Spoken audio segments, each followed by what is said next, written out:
Hey everyone, welcome back to the channel. Today we are diving into one of the most powerful concepts in the statistic, that is central limit theorem, or CLT for short. Now you might be wondering, why is the central limit theorem so important? Well, this is the one theorem that is the backbone of many statistical techniques used in the real world data science and machine learning problems.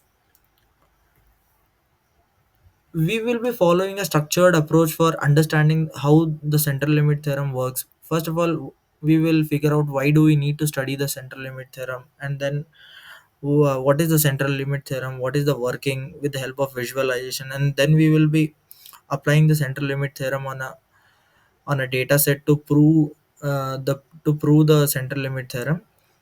Now onwards, I will tell the central limit theorem as CLT because it's too long.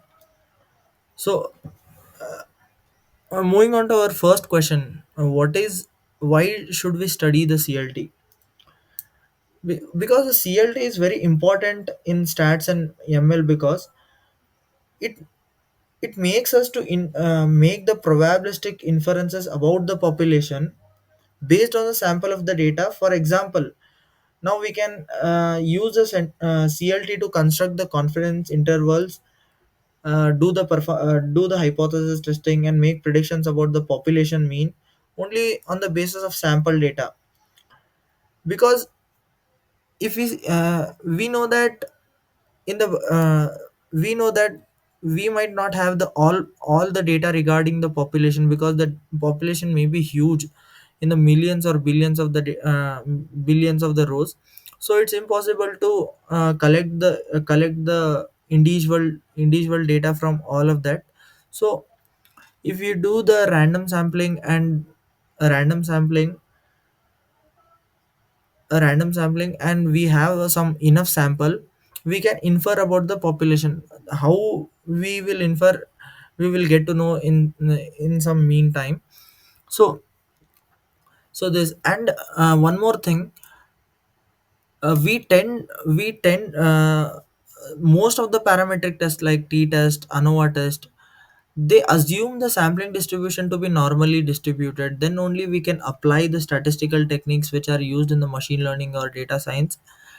The main assumption is that the sampling distribution must follow the normal distribution. Here itself, here the central limit theorem plays an important role, because with the help of this theorem itself, the sampling distribution will approach the normal distribution. Thereby, we can apply all the statistical techniques. Because why do we need to have our sampling distribution to be normally? Because there has been lot of research done on the normal distribution, and in the nature also the majority of the data is normally distributed, like height of the people, IQ of the people. So these are all normally distributed only. So now we know that why should we study the central limit theorem, because we can make because the sampling distribution will follow the normal distribution, and then we can make the inferences, build the confidence interval, do the hypothesis testing, and all types of parametric testing can be done, where the basic assumption is that our sampling distribution will follow the normal distribution. So this is the part of why should we study the central limit theorem. Now let's move on to the what is central limit theorem. So the CLT states that regardless of the population distribution, the sampling distribution of the sample mean approaches a normal distribution as the sample size increases, provided that the sample should be independent of each other. They should not be dependent of each other. This holds true even if the underlying population not no, is not normally distributed. So by hearing this definition, it's very hard to understand the working of the central limit theorem. So here is a visual which will make us help to understand the working of central limit theorem. So let's consider a population which is an which is a non-normal distribution and non-normal distribution. We will be taking some 5,000 samples from this. 5,000 times we will be taking a sample batch, like this sample batch. And in each sample batch, there will be more than 30 samples, 30, uh, 30 samples. This is the rule for central limit theorem, that the sample size should be greater than 30. So for each sample, we will be having 30 data points, and we will be calculating sample mean sample mean of uh, this whole sample batch. Like this we are doing 5,000 times, we will be getting 5,000. From here also we will be getting one sample mean, here also we will be getting one sample mean. We will carry out this 5,000 times, so we will be getting 5,000 sample means. So this is, when we plot this 5,000 sample means, we will be getting the sampling distribution of sample mean, which will be exactly following the normal distribution. As more the sample size, the more it will be towards the normal distribution. And one thing we need to make sure while applying is, the sample size one is the sample size should be greater than 30. The more it is greater than 30, the more it will be tending towards the normal distribution. And the next is, it should be they should be independently sampled. They should be independently sampled, and then the the mean of the sample distribution will be always equal to the population mean. So if I should x bar equal to, in the statistics, for a sample we will be using the bar, and this is the population mean. And for standard deviation of the sampling distribution will be equal to the standard deviation of the population divided by under root of n, where n will be the number of samples. N will be number of samples. So this is the working principle of a central limit theorem. Now we will be moving on to the Python code implementation of the CLT. For that, I have taken a assume a real world problem to get the better understanding of CLT. So assume that your manager has given a task that it's a customer service company, and you need to calculate the average ticket resolution time of your employees. There are 1 lakh employees. I have taken the population size as 1 lakh, and then I have created a distribution which is exponential in the nature. And then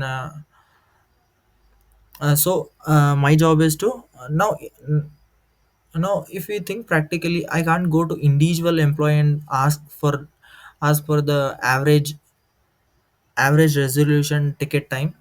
So instead of that, I will take some samples.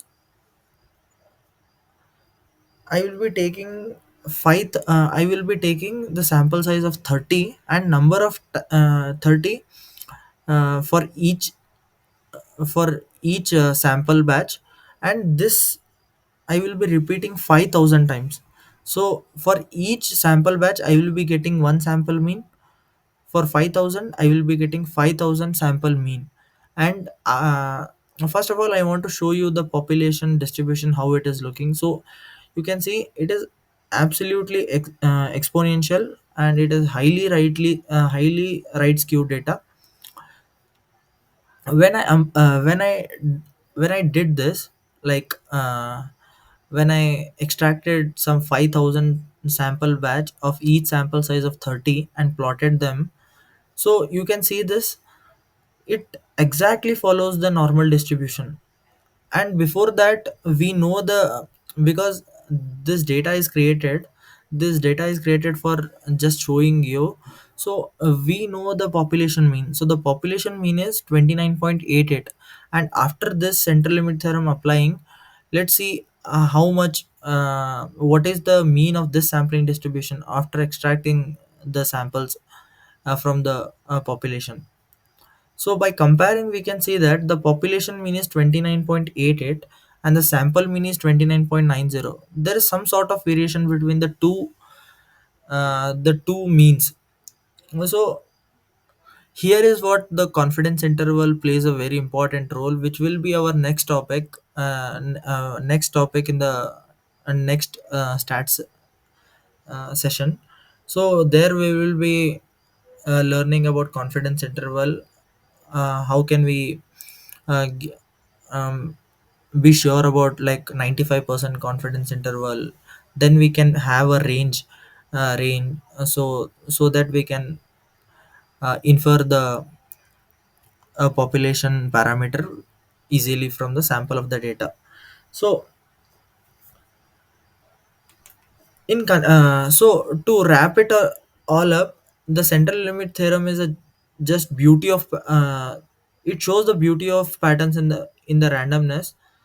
And even if the population data is skewed, binomial, or messy, i- if you take the enough random samples and calculate their means, those mean will follow the normal distribution. That's the power of CLT. Whether you are analyzing the customer behavior, testing a new product, or running a A/B experiment, CLT is quietly working in the background, giving your conclusion statistical reliability. And this is all about the central limit theorem. And if this explanation helped the clarity of the concept for you, make sure you hit the like button and subscribe for more simpler explanation for powerful concepts. And if you have any doubts, drop it them in the comments. I will be happy to helping you. Thanks for watching, and I will see you in the next one.